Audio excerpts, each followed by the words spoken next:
Kung nasubukan nyo na yung ating napaka-creamy na maha recipe, ngayon po mas i-level up pa natin, gawin naman nating ube makapuno maha na still bukod sa napakasarap, super creamy pa rin.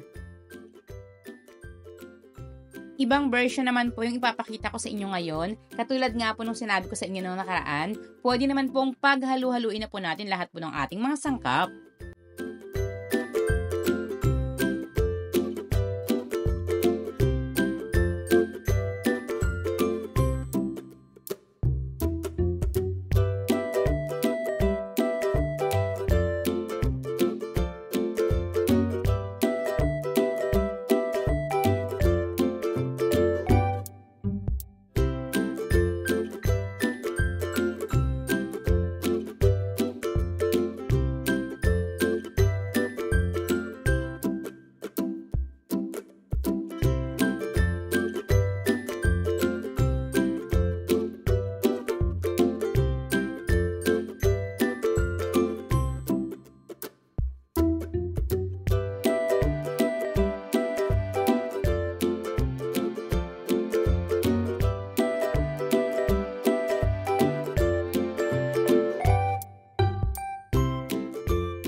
Hahaluin lang po natin itong mabuti, then isasalang na po natin ito sa ating kalan. Pwede pong magsimula tayo sa high heat. Kapag nakita nyo po na medyo lumalapot na po ito, hihinaan nyo na lang po ito sa medium to medium low heat.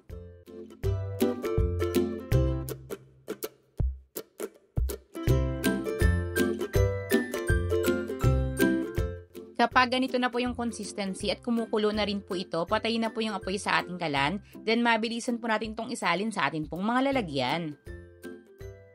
Dito po ang gamit ko ay aluminum foil pan na ang size po ay 8 inches po yung pinakahaba, yung lapad naman po ay 4 inches, at yung pinakakapal naman po ay 2 inches.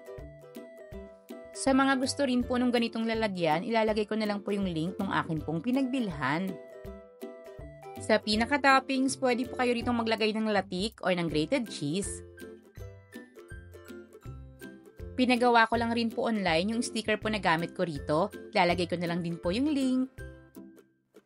At ito na nga po yung ating ube makapunong maha na talaga naman pong level up yung sarap. Sana po makadagdag po ito sa inyong pangnegosyo. At sa mga may requested recipe po dyan, don't hesitate to comment down below.